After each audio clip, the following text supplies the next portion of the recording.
Duna baten gainaldean eraikita dago Le Rayon Vert. Ozeanoa braustaka aditzen da.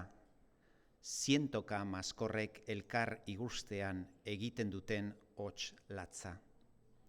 Bitxezko mendela agiri da hondartzan. Han hemen ezpata belarrak, zilarrezko zurden antzeko.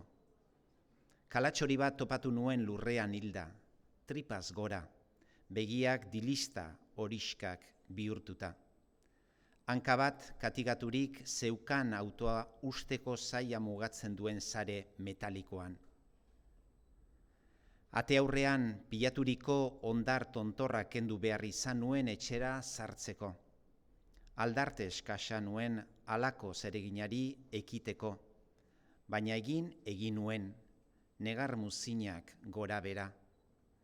Paraje honetan haizea hain da zakarra, area zarraietatik ere barneratzen da.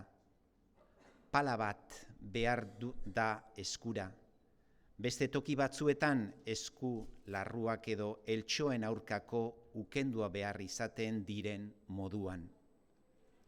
Argiak piztu eta poltsan ekarritako mokadu bat marruskatu nuen nire puskak antolatu bitartean.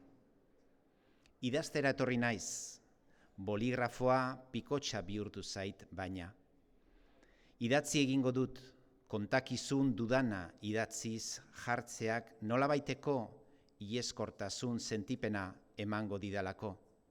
Sentipen erabat erredikulua bestalde. Ahatik oraingoan ere paperek aterako naute gaitzetik. Orrialde bat egunero. Neurri hori ezarri diot neure buruari. Mailan paratu ditut kuadernoa, hiztegia, erlojua, telefonoa eta infusioa, mendafin, melisa eta eskilore egoski lasaigarria. Dozena erdi bat hartzen dut egunero, gauetan deprax. Ez dago mina arintzerik.